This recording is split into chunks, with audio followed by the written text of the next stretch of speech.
Part of it, like you said, is mindset. You gotta get your mind right. And if I had gone back to that first night and had that attitude going forward, it wouldn't have worked too well.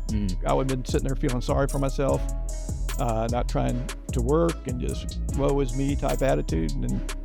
But I chose not to have that attitude. Chose an attitude of positivity. I remember the other thing I told the nurses and the PTs. I said, give me stories of people that have been successful in battling spinal cord injury, and what did they do to get back on track. So they just started flooding me with people, and I met people, and it was, I go, and if there's any experimental stuff I can try, I'm all in. I'll be the guinea pig. Oh man, so you ready to go. So if they would have gave you this magic pill, that you would took that? Absolutely.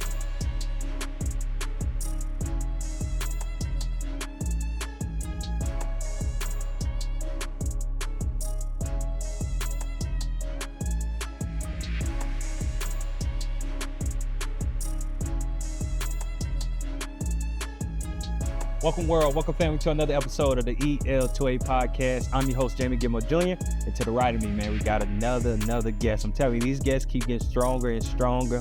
The gentleman I have to the right of me, I just kept hearing his name. People kept telling me, you need to meet this gentleman.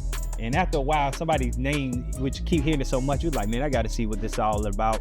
And one connection happened. I was in another meeting. After even thinking I need to meet him, another person came in, and I'm meeting with a young lady, Miss April. Shout out to April. And April said, I'm going to make the connection. I told her, well, everybody keeps mentioning his name. And she took the next step. She said, I'm going to introduce you to this person. She put us in the group chat, and look, now we're here. To the right of me, man, I have Tom Ingram with me. How you doing today, brother? I'm doing awesome, man. So good to be here. Yeah. And, appreciate April making the connection. Hope you're not disappointed afterwards. Nah, man, it's been amazing. Even to get to know you more, that's why I'm glad that we got to this point. Obviously, we sat down, we went to Harry's, and you start sharing your story with me, and I'm like, oh man, the world needs to hear this. We can't keep this to ourselves. We got to put this on a broader scale. So that's what we're here today, and I'm looking forward to diving deep into your story, brother. So absolutely, yeah, let's do it. So before we get into that, what we're gonna do, I need everybody to stop what you're doing and like, subscribe, and comment. All right, so like, subscribe, and comment, because it means a lot. And Tom, you know something that's cool about when people like, subscribe, and comment? You know what's cool about it? It gets passed on to everyone else. That too. Yeah. And another thing that's cool about it, it is free. It doesn't cost you anything. It is free to show love, y'all, man. It doesn't cost you anything. It means a lot to us. And like he said, it can get us past your like, can help other people see it. If you share it to your friend, I challenge you already. Your first challenge out the gates, share it to 3 people, all right? 3 people. We already going to get this out the gate. Cut Different Academy, all right? Cut Different Academy, man. Come invest in the futures that are going to change the world. Right now, we are reimagining education. There's a shift happening right now in Ocala, man, and you can be a part of that, right? You can be a part of that, and there's so many different ways. Make sure you scan that QR code, and you can see how you can be a part of that with us, all right? But to get to you, Tom, so I always like the stories, like story time. I'm hearing your name, right? I'm hearing your name, and people are saying your name to me. And obviously, even back when I was growing up, sometimes people that may grow up in the neighborhood you grew up, and they go before you, and they've done these things, but over time, the story just keeps increasing. And this guy seems like he's just a big bad wolf. You never met him, just those folk tales or whatever. So as your name kept getting mentioned to me, I'm like, man, this is a great human. Like everybody, nothing but good things. And I'll always hear your name in different rooms. So I start imagining who you were in my head. And also, Google University is one of my best friends. So, I went to Google, I Googled your name, and I seen some of your accomplishments as well. I said, man, this guy's done some great things. Mm-hmm. On the day of coming to meet you, coming to Harry's, as I'm walking up, obviously I seen a picture of you, so I knew what you looked like. Right. But there's a part of the story that I didn't know. As you were walking up to me, I didn't realize that. Yeah, you had a limp you were doing. And I'm like, well, I what's going on? Like, you know what I mean? I didn't understand. No one told me, you know what, and I can see, visually that something's going wrong. And obviously I didn't come out the gate and say, hey, what's wrong with you? But through our story of sitting down, you shared with me why you were limping. And can you share with me? I want to open up right here. We'll get into your story. We'll get to figure out who you are. Man. But can we just start right there? What was this limp, and why were you doing it? And I take that as a compliment because I feel like a drunken sailor when I'm walking, and I've been compared to a drunken penguin as well. So, yeah, and I feel very fortunate to put one foot in front of the other after you hear the story. But I mean, so back in 2022, I think in June, I was diagnosed with a stage 2 cancer, and through Kathy Holloway, my dermatologist, set me up at Moffitt, got the cancer. It was pretty good size. And through follow-up PET scans, they discovered something even worse, which was a tumor on my C1, C2 on my spinal cord, and which obviously had to be removed. And so in May of 2023, I had the surgery to remove it and woke up paralyzed on my left side. Wow. And the doctor said, "Oh, everything went great." And I go, "Well, I can't really move." And so there started, what now is a 2-year and 5-month journey to recovery. When I was told early on that I would probably never walk again and that I should go ahead and get in line to order a power wheelchair. And my wife, Jen, and I didn't like that. That was coming from the neurosurgeon. We really said, "Hey, we want to try to walk again. I want to walk out of this rehab hospital." Right. And so long story short, 30 days later, after being in the rehab hospital, I walked out, staggering out on a walker, but was able to do it on my own 2 feet, which was pretty important to us. And that started, when you hit those goals and you start improving, it's just fuel to the fire. It just gets you motivated to do more. And I wanted to prove the neurosurgeon wrong, because it was really a buzzkill. And I also told him that I would water ski before I walked, and I did accomplish that as well. So on day 79, after going through this, I went out on the water skis, and wasn't pretty, but I did it. You did. I love it. I love it. And one thing I want to tell you too. So one thing, we're going to slow this down, right? You said we don't have to make long stories short. Okay. We're here for a reason, right? And one thing I want to even backtrack. So thinking about hearing that, right? Working in the space we do with mentorship young boys, I'm always trying to flip their mindset, right? Yeah. We work in the space of mindset modification. If you could think of gratitude is something that we talk about. I always tell the boys about being grateful. And when we think about walking, that is something that can be so simple that we can easily say, "Hey, we just do it. We don't think about it." But someone's telling you that you won't be able to walk again, right? So take me back to that moment, waking up and understanding the simple things of walking has been taken away from you. What was that feeling? Wasn't good. I mean, I felt like the weight of the world was on my shoulders. I was depressed. Not for long. Yeah. But I'm like, this can't be. We're not gonna take that. Yeah. And so that the response to adversity was to fight it, to fight through it, and to work hard and work harder than they were telling me to work every day. Yeah. Which I did have my wife pushing me every day we were working out 5 hours. Well, we ended up doing an extra 2 hours to try to get back on track. Yeah. And so you don't let adversity define you. Your response is what defines you. Yeah. And that's, I mean, even still, I've been working, or I've increased my workouts to this day, doubled them up just because I was starting to hit plateaus. Yeah. And so, yeah. I mean, mindset right there. Where does that come from? That kind of mindset, that's a mindset, I call it do for self mindset, right? That's a mindset, again, something we teach our boys. No one is going to come to save you. Like, you have to save yourself. But everybody doesn't have that mindset. Where did that come from? Where did you gain that? Probably from athletics. Yeah. I wrestled, ran track, cross country, and then water skiing was my go-to.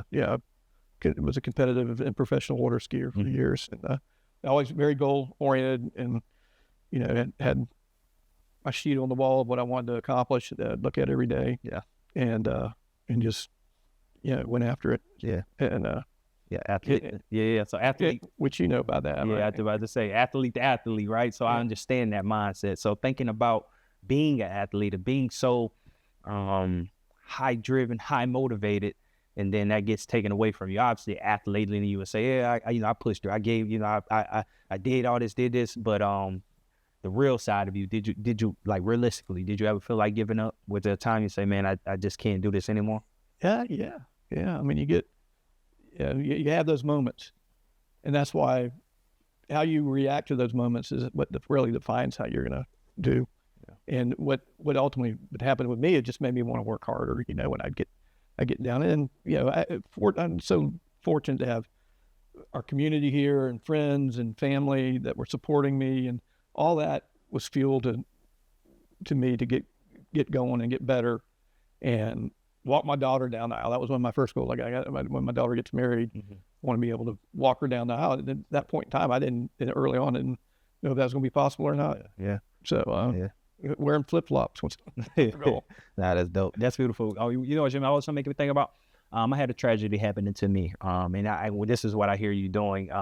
At high school, when I graduated high school, I lost one of my closest friends to gun violence. And we both were athletes. We grew up the same way. We ever wanted to go to NFL.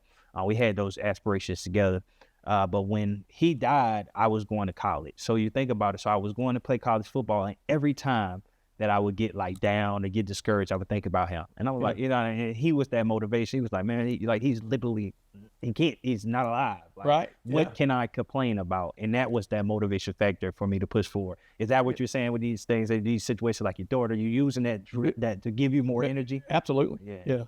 And then, meeting other spinal cord patients too gave me hope and energy. And also what you're talking about. I mean, these people were far worse than me. Yeah. Some would never be able to walk again. Some had no control of their upper and lower bodies. And to see that and see their attitudes and the way they would handle that was just, to me, inspiring. It just really, and when this happened, I was in this whole new world of, trying to deal with this and, get better and be as functional as I could in society. And early on, I didn't know where that was going to lead. All I knew is that if I worked hard, I was seeing results every day. And so that just meant I just work harder. Yeah, I love it. What internal battles were you dealing with? So, and you did, and I want you to take your time with it. You can really just think about it, right? So again, I know us as macho man, we can get through anything, and we don't really like to even talk about it much. If you're dealing with something, you may talk about it a little bit, but let's move on. Let's get past it. I understand it. Right. But in this time, I really want to and when you could just think about the internal, again, having a wife, and she's used to you being this charming, strong fella, and still charming. but now you may need a little more support from her. You may need, you know what I mean? And so those, as I get it, we're men. So what internal battles did you? And by the way, she didn't leave my side. I was 30 days in the rehab hospital. She was set up on a little small couch. That was about half her height. And so I mean, the first thing that came up was first night when I woke up at 3 a.m. I couldn't. I mean, nothing was. It got worse, And I told her, I said, call the doctor, call the nurse. And she's like, no, I don't think the doctor's going to come at 3 a.m. So at that point, I was ready. If there was a window I could have jumped out of, I might have done it. I just was really low. Didn't know, because I just didn't know what was going to happen. Yeah. And at that point, I felt hopeless and helpless. I got nurses changing my diapers. And, I can't go to the bath. You can't do anything. Yeah. I mean, I was just a vegetable that was moved around on a gurney. I couldn't even sit up. Yeah. So I was. That was the lowest. But every day got better. I tell you what, the PTs and the OTs that take care of you, and the nurses, they're angels. Yeah. I mean, they're absolute angels, and they and after a day or two, that was all behind me. Yeah. It was all just look forward and. That's dope. No, don't look back. That's dope. You said 2 words: hopeless and helpless. Yeah, those are two words that are good. Especially side by side. So when you're thinking about a person that feels hopeless and helpless, you lost control. You really didn't have control at that moment. Right. How does a person rebuild from that? So because there's somebody that's going to watch it, they feel hopeless and helpless, and they're in a state where they don't know what to do next. How do they rebuild? Your situation may be worse, or yours it doesn't matter. Right. Everybody has their challenges, difficulties, right? So how does somebody shift that focus? Well, part of it, like you said, is mindset. You gotta get your mind right. And if I had gone back to that first night and had that attitude going forward, it wouldn't have worked too well. I would have been sitting there feeling sorry for myself, not trying to work and just woe is me type attitude. But I chose not to have that attitude. Chose a attitude of positivity. I remember the other thing I told the nurses and the PTs. I said, give me stories of people that have been successful in battling spinal cord injury, and what did they do to get back on track?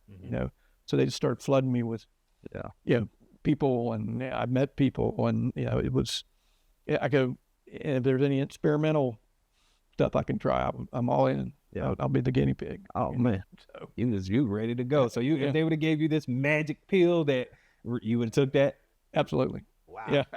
Wow. Well, hold on. I think that's deep. So what was it like in that moment? Were you so dedicated to the result of getting back to how you were that you would have did anything to do it? Yeah. No, I was just fighting for every step, fighting for, after this, I can show you a video when I was first trying to walk. It's pretty, I mean, now it's kind of humorous, but at the time I was like, people that were there were thinking, this guy has no way he's ever going to walk again. Yeah. How did that go in, like that walk, getting back used to walking? Were you using walk? How were you? To start out, in a harness, they put you in, they basically de-weight you so that you can start walking where your weight's maybe 25 pounds or something like that. So you're just basically moving your feet in front of each other. Mm-hmm. And then they gradually start to drop you down where you're using more of your own body weight. And so and then they had this track around the rehab center, and I just go around the center and wave at the nurses when I went by their station. And they were like, yeah, you're doing good, you're better. That's dope. So mental toughness I'm hearing a lot of mental toughness. When you think about your mind, I believe in the power of the mind. Do you think your mind, like that is would you put that as like one of the top things that helped you get to this? Because everything you just said is like a mental. You told me at the beginning, like, we're getting through this. Like everything you're saying is like, there was no question. I would have did anything it took to get here. Would you put your mind? It's like, that's that, positive mindset. Yeah. I like it. So think about this. What'd you say? PMA, positive mental attitude. Where you get that from? PMA, positive mental attitude. That's something. Somebody said that to me to cheer me up. Said, keep the PMA going. I go, what is that? Yeah. He wrote it out for me. Positive mental attitude. I go, yep, you're right. Positive. I like that. All right. So I wanted to get that in the beginning, right? So we got that. I wanted people to hear that story. So now we're gonna backtrack to come back forward. All right. So we're gonna go back. We're gonna dig a little deeper, but I want to start here. Okay. In your words, right? This is your words. Obviously, when I met people, they told me who you were, and they painted a great picture for you. But in your words, I want you to tell me who is Tom Ingram? Oh, that's a great question. Well, first of all, a family man, Christian, father of now 4, two that are my own and 2 bonus kids. Mm-hmm. A community banker. I'm very proud to say that. Yeah. I'm very compassionate. I love to help people. That's why I think I'm in banking, is because we do a lot of that. Mm-hmm.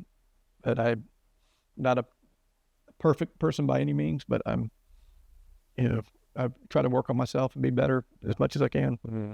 How was your up? And I always ask people about the upbringing. Working with kids, right? You understand that every thing about a person, if you can trace things back, it comes back to like their upbringing and how they were brought up. Right. You know what I mean? The lack of, or the having, and it helped them. You know what I mean? Mm-hmm. So when you think back to your childhood, do you rejoice, or is that a moment like it could have been better? How was your childhood? I think I was very fortunate.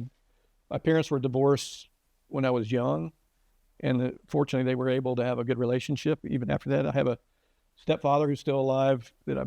He's been my stepfather for almost 55 years. Mm-hmm. So I like to say I had the benefit of having 2 dads, and both of them brought different things to the table that really molded me. Yeah. And I consider myself a mama's boy, I guess, but I still talk to my mom, twice a week, and she's my biggest supporter. No matter what happens in my life, she's and fortunately they're 88 and 90. So fortunately they're still around. My real father passed away about 10 years ago. So sorry to hear that. So I love it. So even with that perspective in place, so you are born in Ocala? Are you from Gainesville? Yeah, so born in Gator. Born in Gainesville. So tell me about that. How was your upbringing in Gainesville, and what gets you here to Ocala? Well, Gainesville was very short. My parents were in school, and I was so I went to my first Gator game in diapers, and then we moved to Jacksonville. Okay. So I grew up in Jacksonville through elementary school, and then when my mom got remarried, we moved to Orange Park. Okay. And went to Orange Park Middle and Orange Park High School. Yeah. And grew up on the river. Water's always been a theme of my life. Mm-hmm. So I learned to water ski out there in the St. John's River with all the alligators. Yeah, that's dope. And so thinking about that, you're transitioning to something I wanted to talk about. So thinking about water skiing, when I seen you were champion water skier, pro athlete at water skiing, when I was like, how does one even, like, because when you were born, you didn't say I want to be a champion water skier. Like, I don't think you said that. That was like a bucket list thing for you, was it? When I was 12, I did. Yeah. So when you were 12, because you just said you did, that's when you got introduced to it. So, right. Yeah. Right. Yeah. So how did that even come about? Like, how did you water skiing become a thing for you? Really on a dare with a bunch of guys in the boats, and here, Ingram, you go first. Yeah. And then you became a champion. Then I fell in love with it. I was like, they fortunately had some good mentors at the ski club that was local, and was able to start 3-event tournament skiing and just work my way up from there. And eventually it went to college for the ski team. And then I ended up working at SeaWorld for 6 years, professionally skiing. And it was really a thing. Water skiing is a big part of my life. The friends that I've made over the years are still friends. Yeah. And we just had a reunion this weekend, as a matter of fact, for SeaWorld, and had 75 people show up. That's dope. So when I think back to football, and I think about some of the things that football has taught me, right? Teamwork, accountability, right, resiliency. One thing one of my coaches used to always say, sudden change. Like, that was a part of our practice. Like, sudden change, here we go. Sudden change, here we go. Actually, Steve Adazio, he's a Florida Gator guy. Oh, yeah. But he used to always say that. And that was a part of it, like, in life. Like, I always think about that, because there's always sudden changes. There's always something that's going to happen that you have to stop and adapt. Right. When you think about water skiing, what are some of the principles or some things that it taught you? Well, the teamwork aspect is huge. And you think about, like, the pyramids that we built.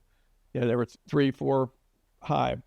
If one person doesn't do their job right, the whole pyramid falls. Mm-hmm. So, I mean, we had, that's probably the best example of teamwork, but it also in the jump acts, when you're jumping with 3 or 4 other people, everybody's got to stay in their lane, or, one skier could bring all the rest of them down. Yeah. And that definitely was resonating when I was kind of thinking through some of the things that I got out of my time at SeaWorld, which was one of the best parts of my life, actually. So, thinking about Ocala. So when did you start coming around? 95. 95. I had an opportunity to be a bank president with a bank that's no longer with us anymore, called South Trust. Okay. And so, it's one of those things where be careful what you ask for. I wanted to be a bank president. All of a sudden, they promoted me, and I'm like, oh, what do I do? What do I say? It scared me. Yeah. Which was a good thing, because it makes you work harder when you got a little fear in there. It'll get some fire in the belly going, Got to prove yourself. Yeah. Oh, yeah. I love it. So hold on, I'm going to go back, because I don't want to go to the banking industry yet, because we're going to go into that. I want to talk about, so when you think about the vulnerability aspect of it, so kind of going back off what we just said, one thing I did want to have a discussion with you about, so as men, right, being tough guys. Right. One thing you shared to me, a gentleman, I think it's Albert Pete. Albert Pete. He he's no longer with us, unfortunately, but a huge mentor for our community, to a lot of people. Mm-hmm. And special guy. Yeah. So you told me that he said he loved you, and it made you feel uncomfortable. So talk about that. Yeah, no, and then all of a sudden I was comfortable. I'm like, wow, man, it felt good. Like, I love you too, Albert. And then it was easier from that. I mean, now we all are kind of group that we say it a lot, and we mean it, and it's it just makes you feels good. And I know growing up with my dad, I had a hard time telling him I loved him, but obviously I did. But it's just, and I think the same way with him. So I think it's it felt almost therapeutic, I guess. No, I love it. I was going to ask you that, because one time with me, it took me after football, because football is, and I'm pretty sure water skiing is the same. Like, football is a sport you have to show up tough. You can't be weak. Like if you show up weak, you're gonna lose your job. Like I have to be a tough guy every day to be able to be successful in football. Right. That's get wired into you. So when football was taken away from me, and I called it the real world. Now I'm in the real world. Now you can't be a tough. Now you can't approach the world, go to a job and be a tough guy. Like you have to rewire that. So one thing I had to do, I had to start questioning masculinity. Like what does it even mean to be masculine? And when I went down that journey, it literally set me free. Like I literally saw like you don't have to be tough to be a man. Like what does it really mean to be a man? And where did you get that same experience when this I Love You deal? Oh yeah, absolutely. Yeah. No, it was pretty incredible. But yeah, I got that felt the same way as you're describing there. It's because it's like what does, because we're brought up to be tough. You're brought up, you get hit, you don't cry, you just move on. And now you get into this moment, it make you feel a little weird. But so where was your takeaway? If you think about any takeaway you took away from that I Love You, what was that takeaway from that? It just felt good. It felt real. It was like, hey, this is, it made it easier going forward to tell people in my life that I love them. I'm like, wow, I need to do this more. I guess that was the takeaway, just to be able to be more authentic, and be able to, which is, it's hard for us men to do sometimes. I love it. We're talking about love, and when I think about love, I think about God, I think about Jesus. And I just I don't know, it's just how my brain works. It just made me think about, to the beginning, you did start by saying you're a man of faith, you're a Christian man. When you think about the experience and everything you went through, where was God in the midst of all that? It was every morning at 6 o'clock, or as I was sitting looking at the ceiling. I would say he's on the ceiling, but he was there. And every morning get up with Jen and my wife, and we'd watch the sunrise. We had a beautiful place on the lake from the view from the hospital room. And and just have a conversation. And I had been baptized in, I think it was 2016 at the Springs Church, which was a kind of an awakening for me. And but yeah, and I had a lot of people come by and pray for me, and people sending messages that they were praying, and I go, well, keep doing it because it's working. It's definitely working. And but and probably early on I was so high on different painkillers they were giving me that, and I don't know what was going on in my head, but anyway, so that's, I love it. Yep. Let's get back to where I was at with the locality of what you built. So this is another interesting thing, because I really want to dive deep into this, because we talk about, obviously water skiing. You can hear during your life there was discipline, there was perseverance, there's hard work. So you did a lot of things to help you be the person who you are today. So you come to Ocala, you said market president, and now you're in that space, but you continue. Where do you go from there? So you say you got the job. So to pick back up, and where do you go from there? So for that particular job, I was there 5 years. We turned the bank around. It was struggling, and I had an opportunity to start another bank, which was always my dream. And in 2000, we started a bank called Florida Bank. So hold on. I read that, and that sounds really cool. But what does that even mean? Like, I started a bank. Like, you put what does that mean? Like, and again, that sounds really, even when you read it, like you say he started 4 banks, and you read it, you're like, that sounds really good. Like, it's cool. I know it's cool. Whatever it is, it's cool. But what does that really mean? Like, well, I mean, basically for Florida Bank, I was hired to start the market for Ocala. So, they hired me, and it's my job to bring a team together. To be a part of the market and be successful. And so I did. And one of my greatest strengths, I think, is the ability to hire really good people, have an eye for talent. And, it makes my job a lot easier if I bring the right people in on the front end, and I was very blessed to, all my startups to bring in really good people. How are you able to they make me look good? I was about to say, how are you able to pinpoint what are you looking for when you're looking for people? A lot of it's tenacity. I mean, like everybody has a background, so you know what you're dealing with. But I think personality is important. You can't train a personality. Attitude, and then their relationships with their customers, you can see that. As a competitor too, you can see who's doing good and who's not. So I tried to hire people that were my top competitors in the market. I was really like good examples. Rusty Branson. Okay. And when we started Gateway Bank. Okay. You guys did that together? Yeah. Okay. Yeah. He came.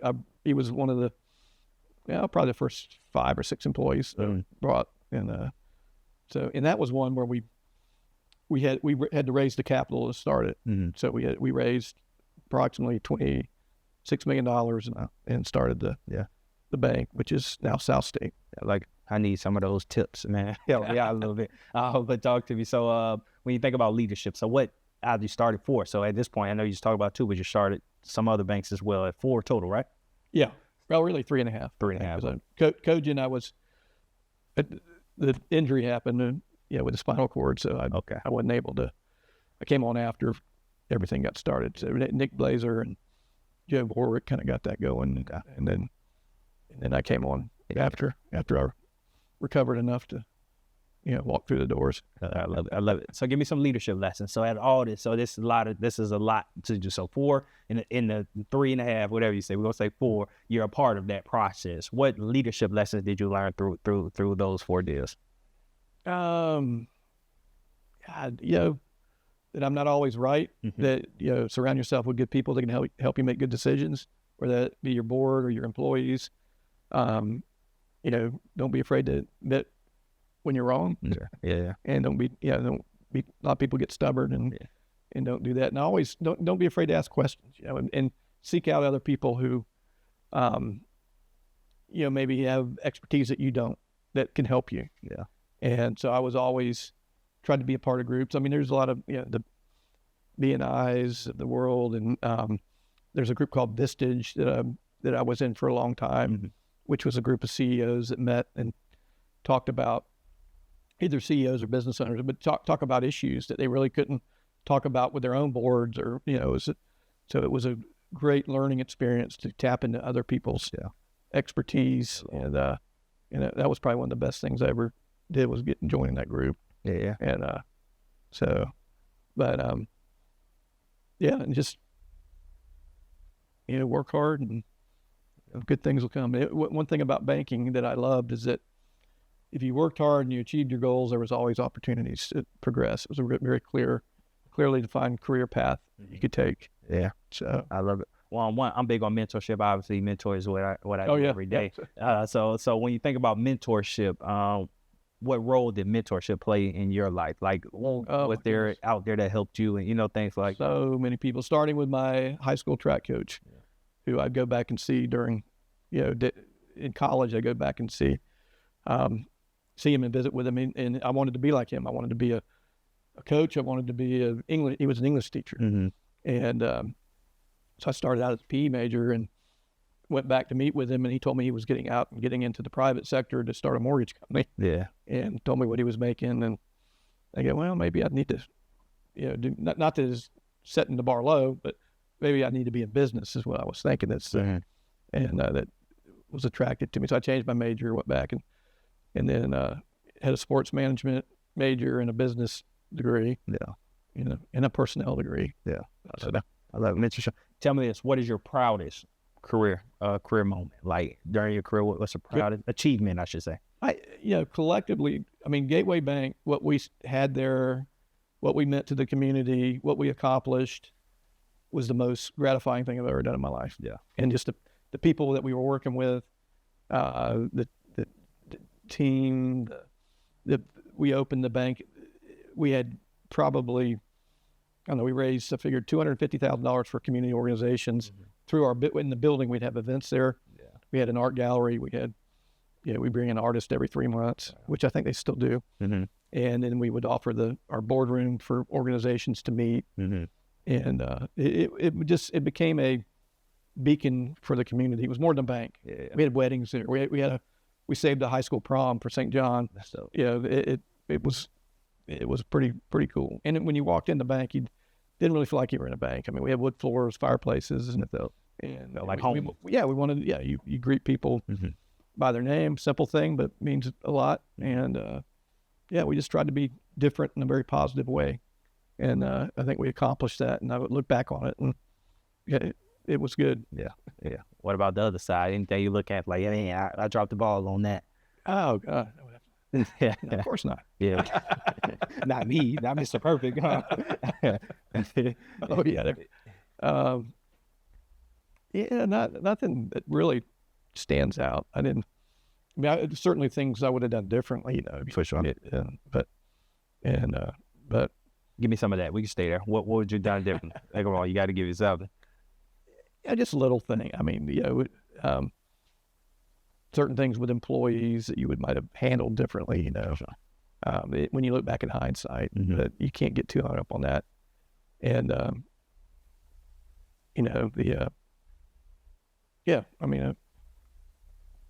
working too hard. Work too hard, right? All right, so tell me this. One thing I want to do, I told you I always want to like practical advice. So if you think about a person, so I'll speak directly to the youth. I love kids. I love the youth. But this could be for anyone. If there's somebody like at that point of their career, right, and the advice for somebody that's jumping into a new career and they're trying to, obviously success is a word, everybody cliche word. I want to be successful. Anybody that's chasing success or trying to reach success, what is some advice that you would give that person? Well, don't chase it. Make sure it's something that you have a passion for, that you like doing, because that's the worst thing you can do is pursue success in something that you really don't enjoy. So it's not authentic. It's not going to be, at the end of the day, it's not going to probably work out. But seek mentors. I think that's huge. And there's so many great ones we have in our community that are more than willing to help out. I'd be glad to talk to anybody. My door is always open, and I love to see people that are looking to be successful. That's why what attracted me to you. What you're doing and how you're doing it, how you're approaching everything is we need more of that. We need to clone you. Appreciate it. So serving and giving back, right? Absolutely. That's something big. You're and I. Well, when they look, you probably been on many boards, but you served on many boards. But why is serving and giving back so important to you? Number one, is the right thing to do. Number two, it feels good, and I love helping people, helping organizations. Love connecting and being involved like that. Help me do that, and then also just in meeting a lot of different people. Met so many great people that way, that were influences in my life and in my career. And in Ocala there's no other place like it. I've lived in other places, and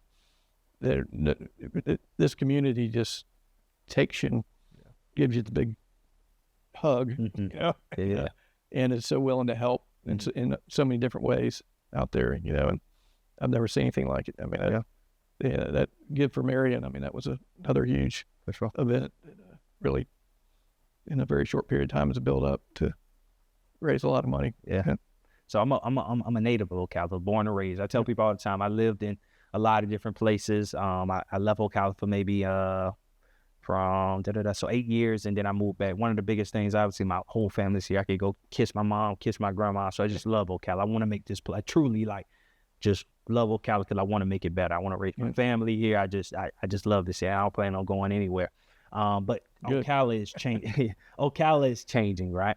And it's been a big change since when you first, stepped foot in Ocala. So talk to me about the current state of Ocala. How do you feel about the change? How do you just feel about the current state of where we are? Yeah, well, it's been 30 years, and it's amazing to me what's happening, and particularly, I look at downtown and how that's evolved, and what it is now versus 30 years ago. It was a sleepy little town. Hardly anybody was even going downtown. You got things like the WEC going on, which are WEC's another city in itself. People are, I think, get frustrated with the population growth because it's creates a little backlog on the roads, but in the scheme of things, we're spoiled, and it's really not as bad, I think, as what people make it out to be. But also the growth of the CEP and recruiting the right kind of businesses and the right people to the table to make things happen. They've been extraordinary, and so I think it's been a good balanced growth. It's been, we're one of the top rated cities, I think, in America, really. When you particularly with people moving here. Yeah. So I mean, I personally like it because I'm close to both coasts, close to Orlando. You know, you can get where you need to get pretty quick. Hurricanes are not a big factor. For sure. We can get spoiled with that too. When you think about Ocala, so I always look at it from a lens. So when I think about, and I agree with everything you just said. So I love the growth. We can keep growing. I love that. But for me, I always look at the city through a different lens, right? Think about a young boy that grows up on the west side of Ocala. Once he wanted to get so far away from the city because he never seen the good in the city, right? Right. But then he comes back educated. He comes back driven, having purpose, and then the stars start aligning for him. He start getting into different circles, being allowed to different conversations, and now he sees that this city's not that bad. He sees that there's it's beauty in this city. Right. I look at it from a landscape of like, how can we help other young boys that were like me see this earlier, or not young people?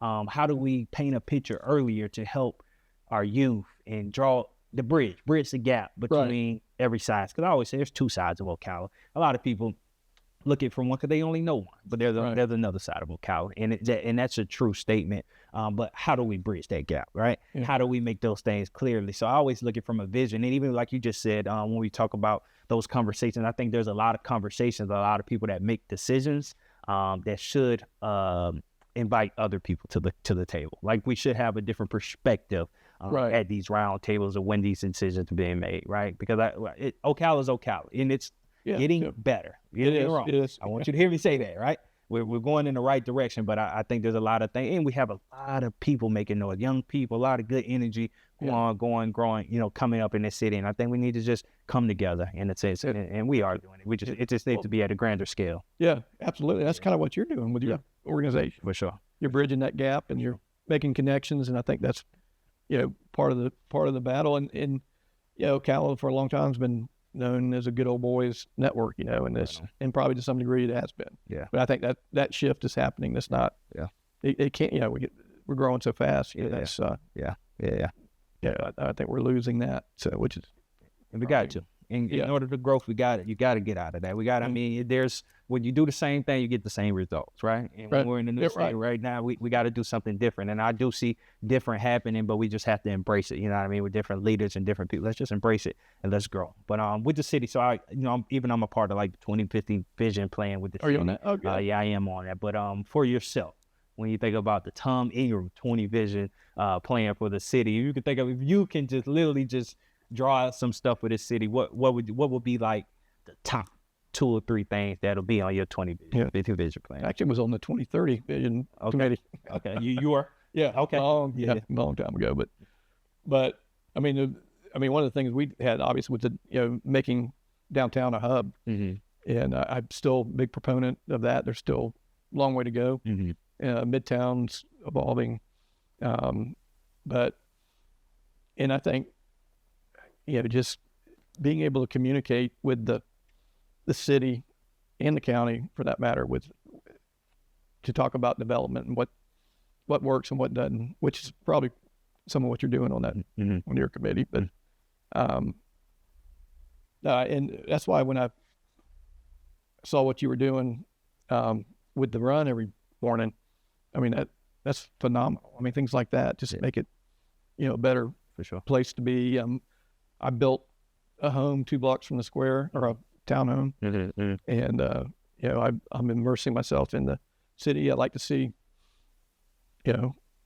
Cogent Bank. We're building out some space that we're on the front right now, but we'll be in the back, and there'll be a restaurant there with a rooftop bar, and so.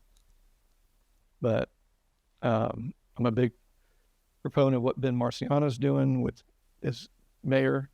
We're so blessed to have him and what he's trying to do, and he doesn't miss a whole lot, and he's there to build bridges. Yeah, for sure. And I loved what he's doing there. I know he was on the show as well. So, and shout out to Ben too. And I wanted to ask you, I'm glad you brought that up. What made you, because I know that, and I'm pretty sure you probably made investments into other people as well, but I know you made a early investment into Ben early on, and you helped even I go to Zone, so I appreciate you for that, because I go to Zone every morning, so I appreciate you for what you did. But what made you make that investment into a person like Ben Marciano? Well, I said I was really good at finding talent. So Yeah, you did. But so Ben, I knew him from the Y, and I always told him, I said, man, if you ever start a gym, I would love to be a part of it in any way, form, or fashion. And so a year goes by, and something happened that sunk in, and I get a call from him. He's like, I'm ready. Yeah. And he came by with all his pro formas and, you know, this and that. I go, Ben, I'm doing this because of you. Yeah. And it just so happened that his pro formas were the numbers were exactly what I had in my mind of what he needed to get started, you know, to freshen up the gym, buy new equipment, all that stuff. Yeah. But it was him 110% of why I got involved. Because, you know, most people at the time were saying, man, are you crazy? You're getting in the health club business? You're a banker. Yeah. That's dope. I go, no, it's Ben Marciano. He will take it to new heights, and he has. I mean, he's pretty phenomenal what he did. It's been just had 11-year birthday. Yeah, but he's so driven. And you know, I have mentors who are younger than me, and he's one of them. You know, he's helped me a lot in my life, personally and business. Yeah, and always there, always calls and checks on me once a week. Yeah. He was there at the hospital when I was he wheeled me around in a wheelchair. Yeah, so I can't imagine not having someone like that in your life. Nah, that's dope. One of my life goals is to be who you were to be in that moment, right? Yeah. To be able to see talent and do exactly what you said. I'm investing in you, right? Yeah. I understand who you are and what the change you're gonna make, and I'm here to be behind you to make sure this gets done. Right. Yeah. I mean, you know, that goes a long way. I don't think too much of that, and I'm not saying, I know that goes on maybe quietly, but I think we have to be intentional. Like even right now, as we're doing Cut Different, I intentionally look at these young boys and like, okay, he can do this. Like he can be the next, I hate to say the next, I mean, he can be the next in this position, but be him. You get what I'm saying?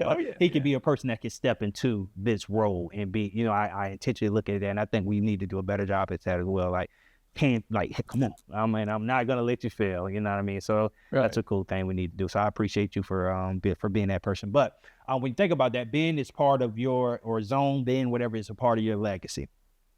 When you think about your legacy, right?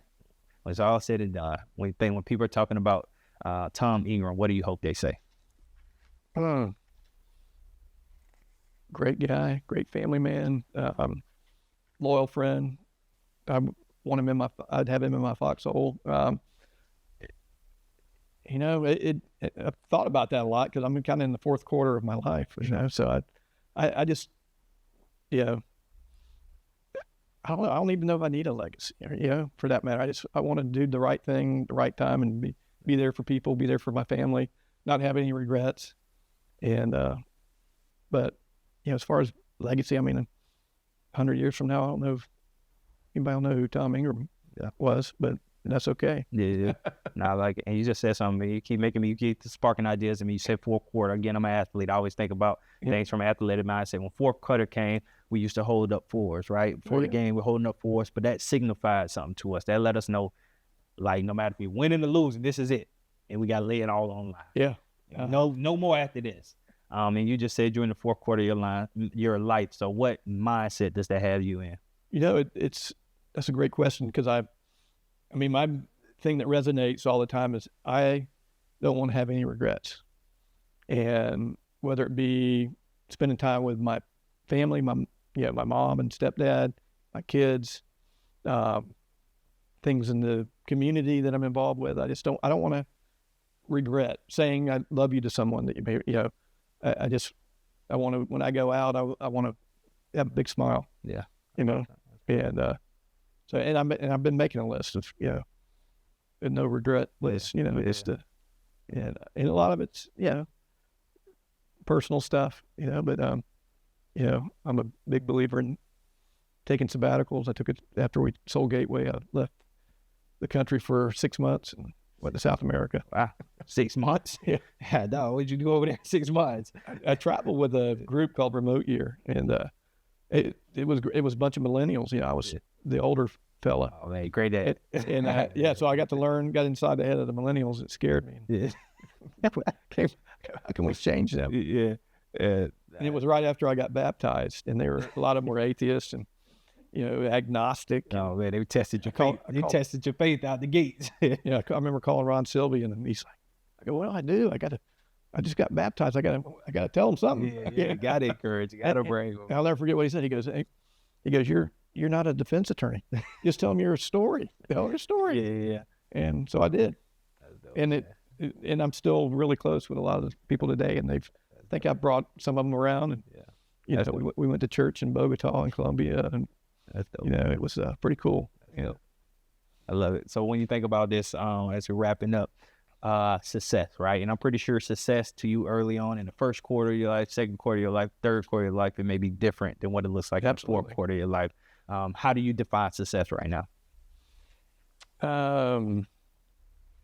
Well, in my new body and my new life, I think getting more functional, being, day to day, being able to grab back stuff that I couldn't do, or that I can't do. And so a lot of it's related to this physically. I think, with Cogent Bank, setting a mark there, and I'm trying to find some passion projects to be involved with that I want to, I always love getting involved from the ground floor up, and building things, and starting with a blank canvas. So, and then the personal part is the family, being a good dad to the kids. I got two of the kids are engaged right now, so there's weddings coming up. Yeah. So I want to write that check soon. Yeah. Yes, indeed. But and then that's the other thing is how your kids turn out is a big part of success, for sure, and pride. And so I'm really proud of my kids, all four of them. I mean, they're all that's beautiful, successful, and out of college, off the payroll. Yeah, that's dope. So when you think about anybody or somebody watching this, right? They may be going through a life-altering experience now, right? You if anybody's an expert at it, you are. So if there's anybody going through something right now, like that life-altering, and they don't know where to look, where to go, what to do, what advice would you give to that person? I want you to look into that red camera when you give that advice. Yeah, that's a great question. I mean, not to sound cliche, but never give up. I mean, you gotta, when you're going through adversity, you gotta fight and find a mentor, find someone that can guide you and give you good advice, and then just go for it. Don't shy away from it. I mean, having gone through this, I mean, it was tough. There's days you want to give up, but you don't. You got to keep going, keep your eye on the prize, and if you do get down, hit your network, hit your people, your go-tos that can keep you pumped up. Yeah. The Albert Peaks of the world, or Ben Marcianos. I mean, they're invaluable. But so I love it. One thing I do want to tell you too, and I know you mentioned her a lot in the beginning, your wife. So I haven't met her, but I can tell she's a wonderful, wonderful woman. So shout out to your wife. I'm pretty sure she'll be watching that. Yeah, I'm pretty sure she'll be watching this. But shout out to her. You told me she probably had to change some diapers too, man. No, I wouldn't let her do that. Dude, that's a tough guy stuff right there. No, I'm talking about. You want to let her do it? He was being too tough. We talk about humbling. Now that's humbling. Yeah, honestly. So, man, your story was truly inspiring to me, and we had to get on here and make sure people can hear it, because you're still fighting, right? Yeah, absolutely. You're still fighting. And that's a cool thing about it. Yeah, you'll know I'm coming when you see me walking. Yeah. So I love it, man. So Tom Ingram, man, I appreciate you for sitting down with me again. Your story inspired me, and we got a lot of work to do. I challenge you, right? You're gonna come talk to our boys. Absolutely. Even the book you have here, Mr. Patrick Young. I'm gonna leave that with you. Yep, we're gonna connect it with him, and even talk to that a little bit as we call now. You talked to me about so you're going through what you're going through, but you're able to find inspiration through a story of another young man that's going through something similar. Yeah. Patrick Young, he played for the Gators, a basketball team, and it was paralyzed from the waist down, single car accident. And the way he fought adversity is he wrote a book, started a foundation, He's an announcer with the SEC network for basketball and goes around speaking to groups all the time. And I'm sure he has bad days like anybody, but the guy just didn't. I mean, he just put his nose to the grindstone. He's got a foundation that raises a bunch of money to help people that have spinal cord injury, because there's a lot of it's unknown expenses and known expenses that insurance doesn't cover. But when I was having bad moments, he popped into my life via Instagram, and all of a sudden we're talking on the phone 30 minutes later, and I'm like, I'm out of my funk. Yeah. I'm ready to go. Let's get it. Yeah. Love it. Well, I hope I can please be some motivation to you too, because I'm gonna start pushing you a little bit. Man, push you, run the club, gonna come talk to the boys. What you're doing, man. We're gonna push so you. Cool. Yeah. We're gonna push you, man. So again, I appreciate you, man. So stop what you're doing right now. Make sure you like, subscribe, and comment. All right, we had a wonderful episode. I need you to give me some takeaways. All right, in the comments. All right, make sure you put some takeaways. What did you get from this episode? All right, and how can you be better? What are you gonna do next? All right, you got somebody literally that just had a life-altering situation that happened to him, but he's still pushing. He's in the fourth quarter of his life. He's still pushing, and you can hear it in his voice. Nothing is gonna stop him, right? And that's one thing I do know. If you wake up every day committed to yourself and have an undeniable belief that you can and you will, it'll get done. So you got to make sure you're tapping into that. All right. So just to give you some dates, but December the 6th, Community Fun Day. Make sure you're tapping into our website. You can hear more about that. And other than that, Cut Different Academy, man. So what's up, EL2A family, man? Come invest in the futures that are going to change the world. What you see here right now, man, we are reimagining education, right? We are giving these young boys and showing them who they are and where they're going. We're creating a school-to-career pipeline, and it's happening right here on this property, man. So let's go, EL2A fan. We're going to have a QR code that pops up. You scan that code, all right? And it's going to take you and tell you everything you need to know to come help us invest in the futures that's going to change the world. Let's go. Hey, stop what you're doing. Like, subscribe, and comment. All right, I appreciate everybody for watching. Tom, how we always end it, I let our guests end it, right? And I usually try to steer people. Well, I do have a question, but then I'm gonna let God move you and have you to end it. But what's next? And you kind of shared a little bit. You talked about obviously with Coach Jenny, you want to do some things, but I just like to hear it. I want to hear it again. Like, what's next for Tom Ingram? A lot of praying and trying to find a passion and purpose in something. Still haven't exactly found that yet, but I know as I start to wind down in banking, there's something out there that's for me that I can get involved with, help people, help our community, and but it's funny because that's one of the things I talked to Ben Barcia about a lot. He was like, I gotta, but I know it's out there, and look forward to finding it.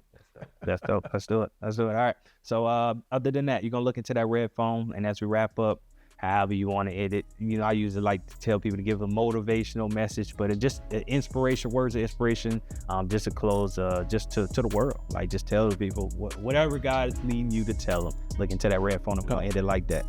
First of all, thank you for having me. I appreciate it.